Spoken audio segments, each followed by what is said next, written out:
আসসালামু আলাইকুম ওয়া রাহমাতুল্লাহ। ইন্নাল হামদালিল্লাহ ওয়াসসালাতু ওয়াসসালামু আলা মুহাম্মাদিন ওয়া আলিহি ওয়া আসহাবিহি ওয়া মা ওয়ালা, আম্মা বা'দ।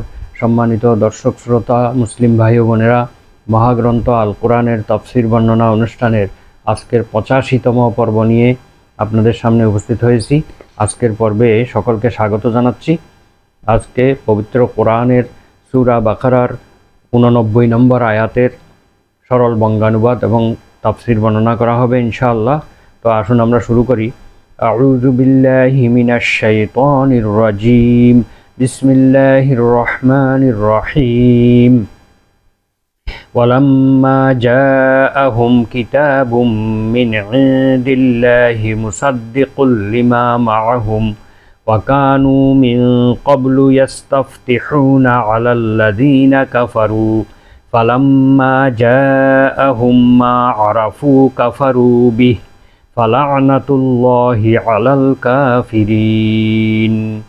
সাদাকাল্লাহুল আযীম।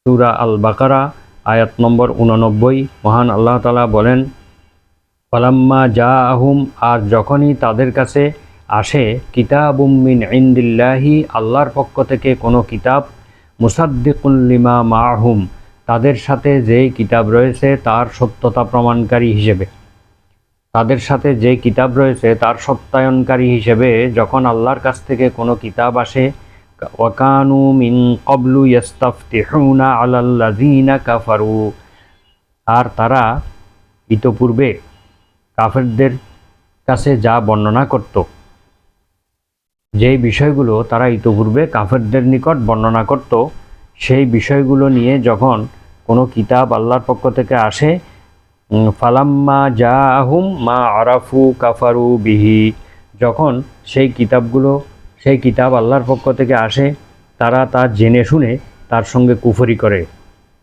ফালা'নাতুল্লাহি আলাল কাফিরিন, অতঃপর আল্লাহর লানত এই সমস্ত অবিশ্বাসীদের উপরে। এ হচ্ছে আয়াতের সরল বঙ্গানুবাদ। অর্থাৎ যখনই আল্লাহর পক্ষ থেকে কোরআন অবতীর্ণ হলো, তখন তওরাতের অনুসারী, ইনজিলের অনুসারী এই পৃথিবীতে অনেক লোক ছিল। বিশেষ করে এখানে এ আয়াতে বানি ইসরায়েলদের কথা বলা হচ্ছে, যাদের কাছে তওরাত ছিল, ইনজিল ছিল। তারা সেখানে যেই বিষয়গুলো অবিশ্বাসীদের কাছে বর্ণনা করত, মহানবী সাল্লাল্লাহু আলাইহি ওয়াসাল্লামের আগমনের পূর্বে, কোরআন অবতীর্ণ হওয়ার পূর্বে, তারা যে বিষয়গুলো তাদের বিপক্ষ দল কাফেরদের কাছে যেগুলো বর্ণনা করত, যে আমাদের কিতাবে এই বিষয়গুলো রয়েছে, যখন আল্লাহ তাআলা সেই বিষয়গুলো নিয়ে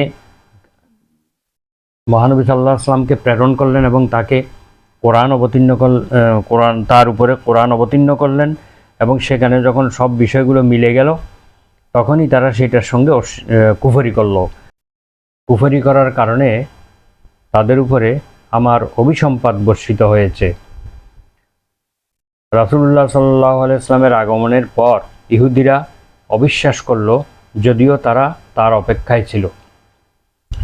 ইহুদিদের মধ্যে এবং আরবের মুশরিকদের মধ্যে যখন যুদ্ধ বাধত, তখন ইহুদিরা কাফিরদের বলতো, অতি শীঘ্রই একজন বড় নবী আল্লাহর সত্য কিতাব নিয়ে আবির্ভূত হবেন।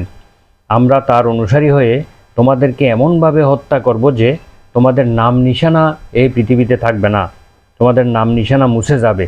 তারা আল্লাহ তাআলার নিকট এই প্রার্থনা করে যে, হে আল্লাহ, আপনি অতি সত্বর ওই নবীকে পাঠিয়ে দিন, যার গুণাবলী আমরা তওরাতে পেয়েছি, যাতে আমরা তার উপর ঈমান এনে তার সাহচর্য লাভ করে তার সঙ্গী হয়ে আমরা আমাদের বাহুকে, আমাদের হাতকে মজবুত করতে পারি, এবং আপনার শত্রুদের উপর আমরা যেন প্রতিশোধ নিতে পারি। এইভাবে তারা দোয়া করত। তারা কাফিরদেরকে বলতো যে ওই নবীর আগমনের সময় খুব নিকটবর্তী, খুব কাছাকাছি হয়ে এসেছে। এছাড়া মুহাম্মদ ইবনে ইসহাক রাহিমাহুল্লাহ বলেন যে, ইবনে আব্বাস রাদিয়াল্লাহু আনহু বর্ণনা করেন, মহানবী সাল্লাল্লাহু আলাইহি ওয়াসাল্লামের আগমনের পূর্বে ইহুদিরা তাদের গোত্রে নবীর আগমনের জন্য আল্লাহর কাছে প্রার্থনা করত, যাতে তারা তাদের শত্রু আউস এবং খাজরাজ গোত্রের উপরে বিজয়ী হতে পারে বা প্রাধান্য বিস্তার করতে পারে। আল্লাহ যখন নবী করিম সাল্লাল্লাহু আলাইহি ওয়াসাল্লামকে আরবের মক্কায় প্রেরণ করেন, তখন ইহুদিরা তাকে অস্বীকার করলো এবং তার ব্যাপারে যে গুণাগুণ বর্ণনা করত তাও অস্বীকার করলো। মুআজ ইবনে জাবাল রাদিয়াল্লাহু আনহু এবং বনু সালামা গোত্রের বিশির ইবনে বারা রাদিয়াল্লাহু আনহু বলেন, হে ইহুদিরা, তোমরা আল্লাহকে ভয় করো এবং ইসলাম কবুল করো। আমরা যখন অবিশ্বাসী ছিলাম, আমরা যখন মুশরিক ছিলাম, তখন তোমরা আল্লাহর কাছে প্রার্থনা করতে যেন আল্লাহ মুহাম্মদ সাল্লাল্লাহু আলাইহি ওয়াসাল্লামকে পাঠিয়ে দেন, এবং এই কথা তোমরা আমাদের কাছেও বলতে। বনু নাজির থেকে সালাম ইবনে মুশকিম উত্তরে বলেন, তিনি যা নিয়ে এসেছেন আমরা তা স্বীকার করি না। বনু নাজির এটা ইহুদিদের একটা গোত্র, তাদের মধ্য থেকে সালাম ইবনে মুশকিম উত্তরে বলে যে তিনি যা নিয়ে এসেছেন তা আমরা স্বীকার করি না, আমরা যার কথা তোমাদেরকে বলতাম সেটা এই নবী নয়। অতঃপর আল্লাহ তাআলা এই আয়াতটি অবতীর্ণ করেন। তারা যখন এইভাবে অস্বীকার করলো, আল্লাহ তাআলা তখন এই আয়াতটি অবতীর্ণ করেন।